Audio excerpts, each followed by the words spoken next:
എല്ലാവർക്കും നമസ്കാരം. എൻ്റെ പേര് കവിത. കവിത പ്ലസ് ചാനലിലേക്ക് എല്ലാവർക്കും സ്വാഗതം.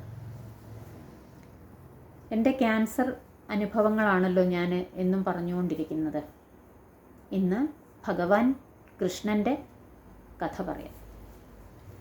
ഭഗവാൻ കൃഷ്ണൻ്റെ കഥ ആത്മീയതയും ധാർമ്മികതയും ഗൗരവവും നിറഞ്ഞ ഒരു പൗരാണിക ജീവിതമാണ്. ബാല്യം മുതൽ ഭാരത സഞ്ചാരം വരെ ഭഗവാൻ അനവധി തലങ്ങളിൽ ഉദാത്തതയുടെ പ്രതീകമാണ്. അനവധി തലങ്ങളിൽ ഉദാത്തതയുടെ പ്രതീകമാണ്. മധുരയിൽ കംസൻ്റെ കൊട്ടാരത്തിലെ തടവറയിൽ ദേവകിയുടെയും വസുദേവരുടെയും പുത്രനായിട്ട് ജനിക്കുന്നു. അതിനുശേഷം ഗോകുലത്തിലെ ബാല്യം വളരെ സന്തോഷം നിറഞ്ഞതായിരുന്നു. തമാശകളും കുസൃതികളും വെണ്ണ കട്ടുണ്ണുന്നതും അങ്ങനെ നിരവധി കഥകൾ ഉണ്ട്.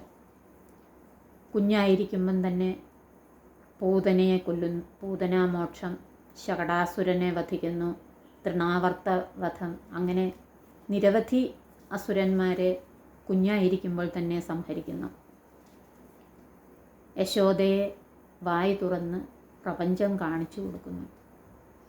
കാളിയമർദ്ദനം, കാളിയനാഗം, അങ്ങനെ പല കഥകളാണ് ബാല്യത്തിലേത്.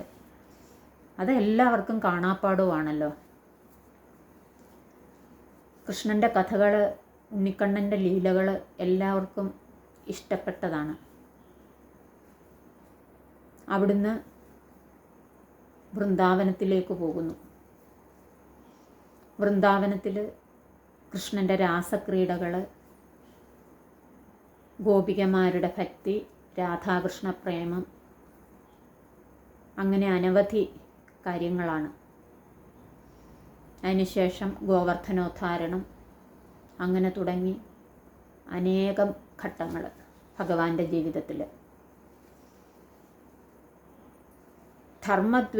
കുരുക്ഷേത്ര യുദ്ധത്തിൽ അർജുനന് ധർമ്മദ്വേഷം സംഭവിച്ചപ്പോൾ ഭഗവാൻ ഭഗവത്ഗീത ഉപദേശിക്കുന്നു. ഒരു മനുഷ്യൻ്റെ എല്ലാ വിഷമഘട്ടത്തിനും ഉള്ള മറുപടി ഭഗവത്ഗീതയിലുണ്ട്. അതൊന്നും പറയാൻ ഞാൻ ആളായിട്ടില്ല. ഞാനതൊക്കെ കൗതുകത്തോടെ നോക്കിക്കാണുന്നു. നമ്മുടെ ഏതൊരു ചോദ്യത്തിനും ഭഗവത്ഗീതയിൽ മറുപടിയുണ്ട്. അങ്ങനെ അതിനുശേഷം ഭഗവാന്റെ ജീവിതം ശരിക്കും ഒരു മനുഷ്യ ജീവിതം വെച്ച് നോക്കുമ്പോൾ ഭഗവാന്റെ ജീവിതം വളരെ കഷ്ടതകൾ നിറഞ്ഞതായിരുന്നു. കാരാഗ്രഹത്തിലായിരുന്നു ജനനം. സ്വന്തം അച്ഛൻ്റെ അമ്മയുടെയും കൂടെ ജീവിക്കാൻ സാധിച്ചിട്ടില്ല. പല സ്ഥലങ്ങളിലായിട്ടുള്ള താമസം, വളരെ കഷ്ടതകൾ, സന്തോഷവുമുണ്ട് കഷ്ടതയുമുണ്ട്. എങ്കിലും ഭഗവാൻ സംതൃപ്തനായിരുന്നു. വിഷമങ്ങളിൽ വിഷമിച്ചിരിക്കുകയോ സന്തോഷങ്ങളിൽ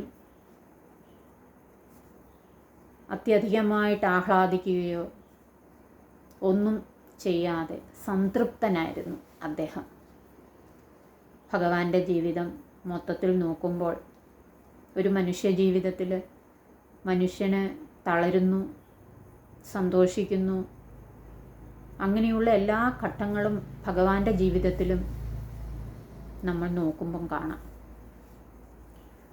ആ ഘട്ടങ്ങളിൽ ദ്വാരക പോലും വെടിയുന്ന ഒരു ഘട്ടം അതിൽ പോലും ദുഃഖിക്കുകയോ വിഷമിക്കുകയോ സങ്കടപ്പെട്ടിരിക്കുകയോ എല്ലാം നഷ്ടപ്പെട്ടല്ലോ എന്നുള്ള ചിന്തകളൊന്നുമില്ലാതെ സംതൃപ്തമായ ഒരു ജീവിതം. ആ ഒരു ജീവിതം എല്ലാവർക്കും മാതൃകയാക്കാം. ബാല്യത്തിലെ ധൈര്യം ഇല്ലേ, അസുരന്മാരെ കൊല്ലുക, അങ്ങനെ എന്തെല്ലാം ധൈര്യങ്ങളാണ് ഭഗവാൻ ബാല്യത്തിൽ ചെയ്തത്.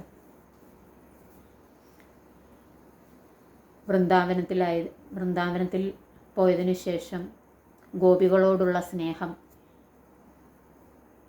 ധർമ്മനിഷ്ഠയ്ക്ക് വേണ്ടി കുരുക്ഷേത്ര യുദ്ധത്തിൽ അർജുനന് ഗീത ഉപദേശിച്ചത്, ധർമ്മത്തിനു വേണ്ടി പാണ്ഡവരുടെ പക്ഷം ചേർന്നത്, അങ്ങനെ അനവധി തലങ്ങളിലാണ് ഭഗവാന്റെ ജീവിതം. ഭഗവാന്റെ കഥകളടങ്ങിയ അനേകം കൃതികളുണ്ട്.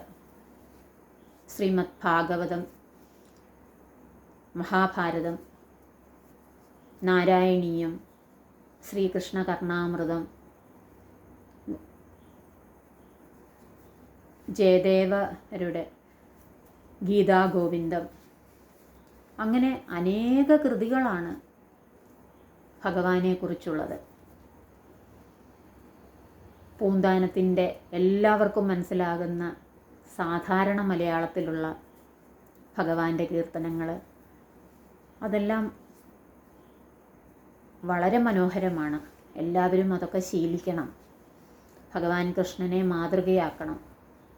എല്ലാവർക്കും മാതൃകയാക്കാൻ പറ്റിയ ഒരു അവതാര പുരുഷനാണ് ഭഗവാൻ ശ്രീകൃഷ്ണൻ. മഹാവിഷ്ണുവിൻ്റെ അവതാരങ്ങളിൽ ഏറ്റവും ശ്രേഷ്ഠമാണ് ശ്രീകൃഷ്ണ അവതാരം.